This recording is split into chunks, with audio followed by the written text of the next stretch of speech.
time is over, let's have our lunch and after that you can go back. He said, but I came here to ask the answers for the 3 questions. You haven't answered me. He said, I have answered all the questions to you. King said, explain. He said, well, you said, what is the right time to do the things? And you came to me, I could have asked you to wait for some time and I could have finished my work. But I didn't do that. And I said, you come over and I'm going to answer your queries. So the right answer is now. He said, then my second question, what is the most important job? He said, the most important job is the one which I was doing at that point in time, and therefore it is always the job which you are doing is the most important one. And he said, who is the most important person? The hermit said, the most important person is you. I didn't make you wait. I didn't separate myself. We sat down together and we started planting it. So I gave full attention to you. You are the most important person. He said, but still it doesn't answer my question. I was simply tilling the land here with you. That wasn't really a very important job. He said, you don't realize that in between there was a boy who came clutching his tummy. He was bleeding. And he came here to murder you. Guards intercepted him. And he had a bit of a scuffle.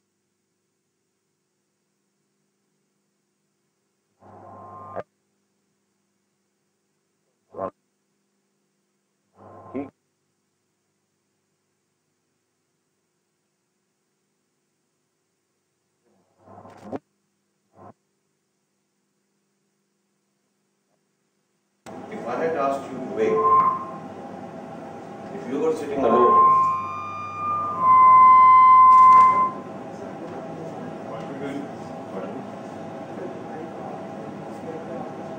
okay, shall I stand here? Shall I be able to? Answers.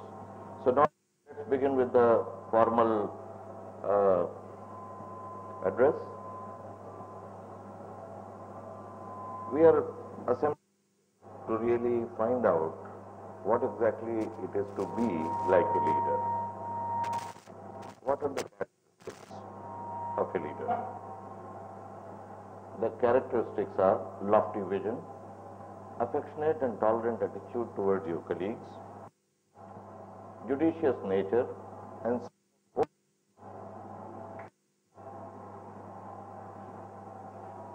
I hope all of you understand Urdu or Hindi for that matter.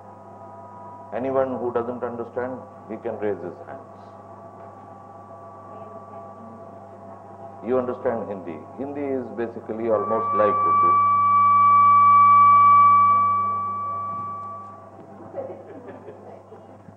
This guy doesn't like it.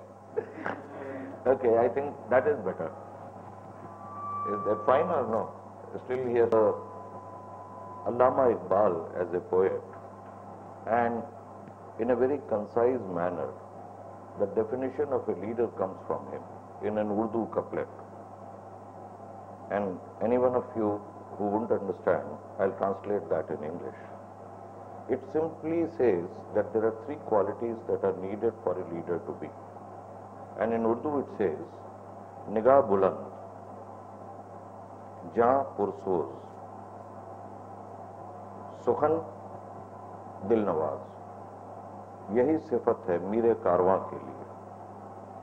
Caravan, you understand, is basically train of people who are going to some place.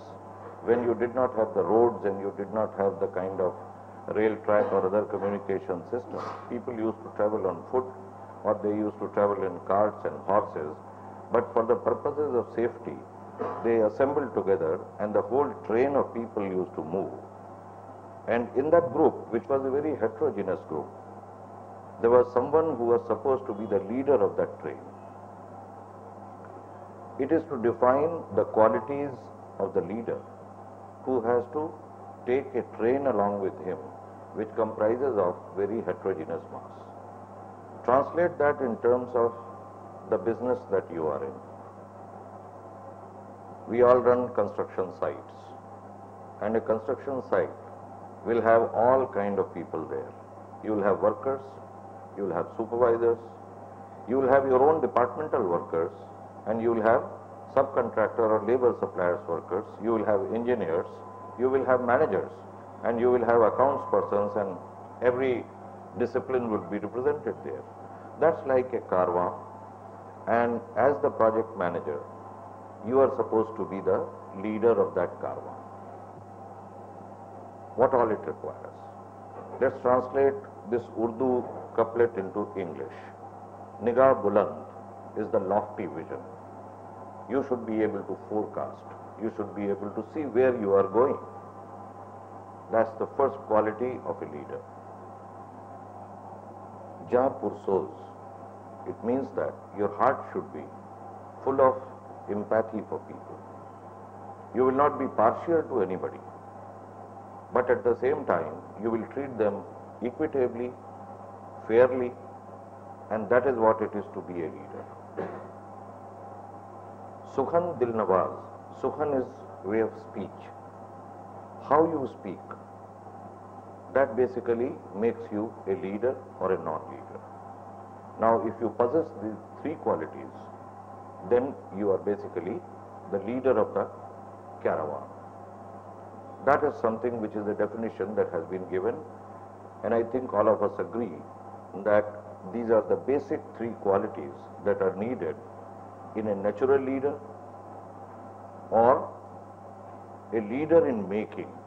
That is another part. All of us have, we have been possessing some leadership qualities or the other. It may not be 100%, it may be 70 or 80%.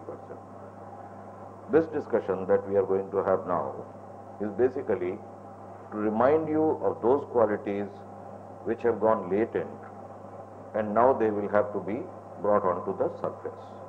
Why do we have to be leaders? And leaders not only for the name's sake. We have these politicians who claim that they are the leaders of their men and women. Unfortunately, nobody has a respect, because neither they have a vision, nor they have any empathy, and nor they have something to offer to their people except for the kind of funny promises which are seldom kept, or certain benefits which they give to people for a little time or a short time, and which have very deep repercussions on the way the society works. Very recently you have had these three bills that have been passed, and one of the bills is a very funny bill. I don't know if any one of you have really noticed it. Just to claim the leadership, what has been brought about is that any street vendor can ply his business anywhere for that.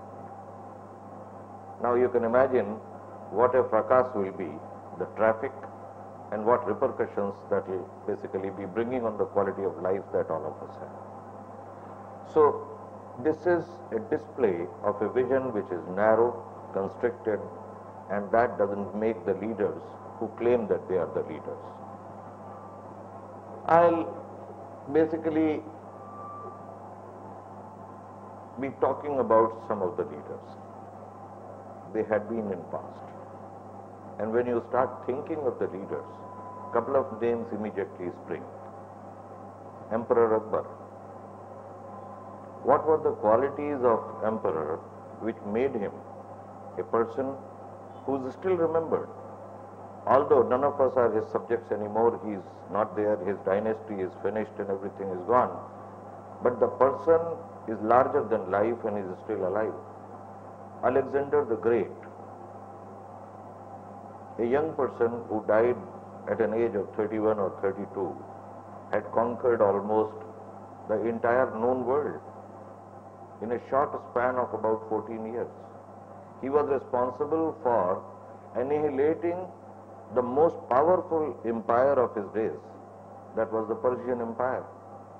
Persepolis, which used to be one of the most prosperous capitals, that was almost razed to the ground by his people.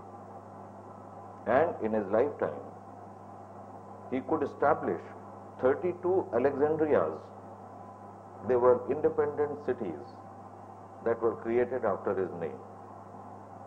Some of the Alexandrias we know, of course, but then these were full-fledged city domains which were run by the governors that were appointed by Alexander the Great himself, and all within a span of 14 years. I'll just cite a legend that is still known, or rather two legends. You have heard of this proverb of Gordian's knot. In Athens, there was a rope which was knotted and kept there. And the farmer who tied that rope was supposed to have fought the demons, and while he was fighting them, he had actually tied his plow, and when he came back he started doing his own things, but the knot that was tied could not have been opened. And the story was that anyone who could open that knot will conquer the entire world. Now look at the ambition of this 18-year-old person who goes there, tries to open the knot, and any king, and those days of course entire Greece had many city kingdoms. They were all small tribes, and he came from a place called Macedonia or Macedonia. There are different ways they pronounce it. But he came there, which was a small kingdom. He was the son of a chieftain, and he said that I am going to open this Gordian's knot. And when he couldn't open that, he pulled out his sword and cut it and opened it. Look at the sense of purpose. You could go to any extent to achieve that. The second legend came out when they said that Alexander is a person who has wings, he can fly. He is the only mortal in the universe who could fly, the human. And how it came about.